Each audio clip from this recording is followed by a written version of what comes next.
This tutorial will walk through the creation of a simple points-based project from beginning to end. We start by selecting Standard Project on the Getting Started dialog.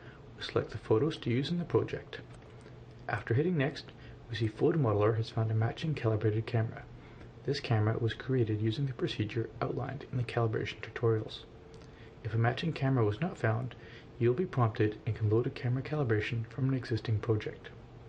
We double-click to open Photo 1, switch to Line Mode, and click to outline the box. Line Mode can be used to create lines between existing points, or in this case, we create points and lines at the same time. We're doing an approximate project, so the placement of the marks is not critical. We can refine them later if we want. Now we open the second photo, which is taken from the front left of the box. Switch to referencing mode. We activate Photo 1 and select all points on the photo. The selection causes Photo 1 to become the reference source. The blue box on the edge indicates that this is now the source. We move over Photo 2 and click on the location corresponding to the point highlighted in yellow. To help locate the source point, a rubber band line is also drawn between the cursor and the yellow reference source point. As we click, a mark is created and referenced to the point in Photo 1. After each click, the highlight automatically advances to the next point. If we were more concerned about accuracy, we could zoom in to create these marks at a more precise location. The minimum number of references has now been met and automatic processing is run, solving the camera positions for Photo 1 and 2. Both solved camera positions are indicated by the cameras on the thumbnails here and the title bar of the photo. We can now open a 3D view to see what has been solved. If we turn on the camera stations, you can see where their positions have been solved.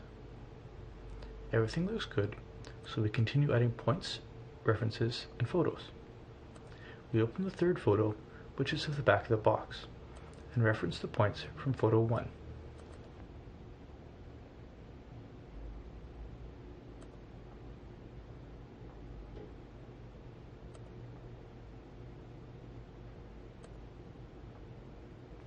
This point cannot be seen on this photo, so we press the Escape key to advance to the next point. The project now has sufficient information to orient Photo 3. As the photo is now oriented, when we go to mark this next point, we see reference helper lines. This point is already marked on two other photos, so we have two lines. If the project is solving correctly, the point's location should be close to the intersection of these lines. See the reference mode tutorial for more information. The next point is marked on only one photo, so we only have one helper line.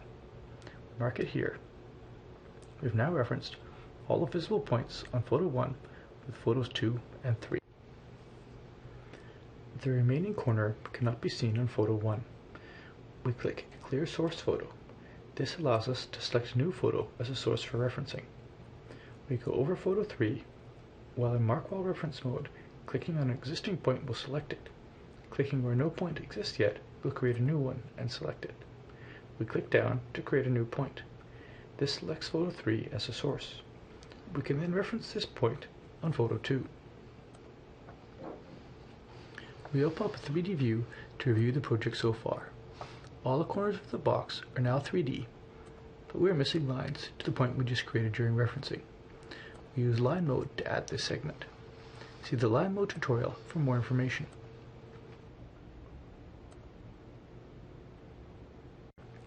We'll save this project as wireframe.pmr.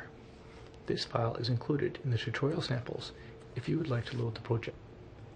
Now that we have a basic shape, we will add surfaces. We'll click on the Path Surface tool. See the Surface Path Mode tutorial for more information. There are other surfacing tools which can be used depending on what the surface shape is and what type of objects are used to define it. See the other surface tool tutorials for more information on these modes. You can see the surfaces as they are created in the 3D viewer.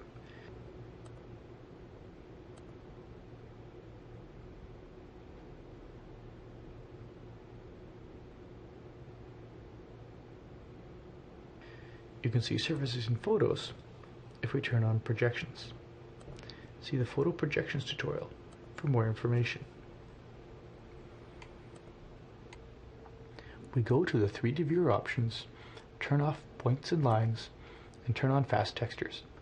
Fast textures take the existing photos and map them to the model. This gives you a quick preview of the model's textures. You can see how the perspective distortion of the photos causes the textures on the front and top to look warped at some angles. We switch to quality textures. PhotoModeler will remap each pixel of the texture, searching for the best image and creating a new texture map. Here we have a quality textured model. You can see the texture distortion has been removed.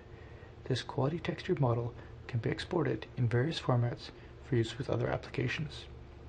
We will save this project as surfaced.pmr. This file is included with the tutorial samples. If our focus had been measurement rather than visualization, we would need to check our project quality and verify our mark placement. One thing we can monitor easily is a project's residual. The residual is the number of pixels. The marked point location differs from its projected 3D location. The largest residual in a project is displayed on the status bar. The lower this number, the better.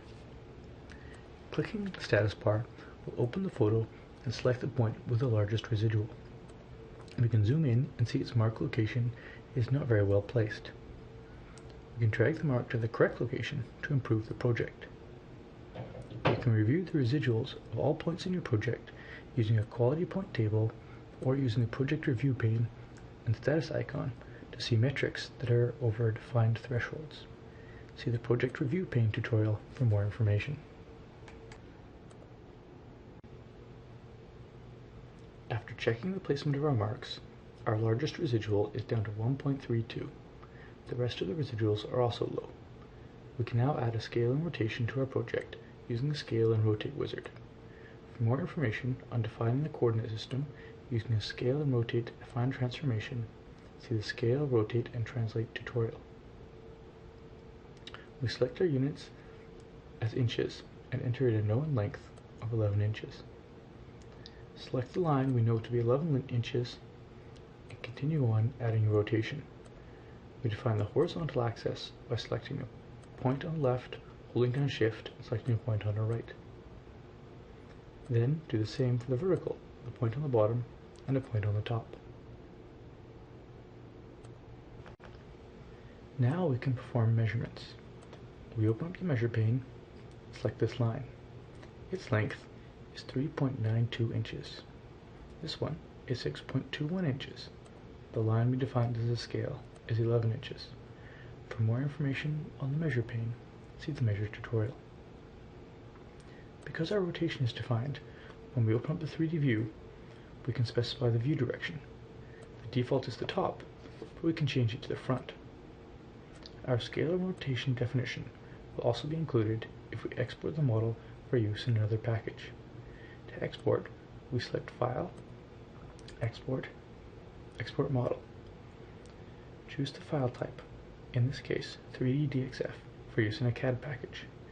See Export tutorial for more information. The export is now complete. The DXF file can be used in a CAD program or other 3D package. This was a brief overview from beginning to end of a simple points-based project. For information and other examples, please refer to the other related tutorials.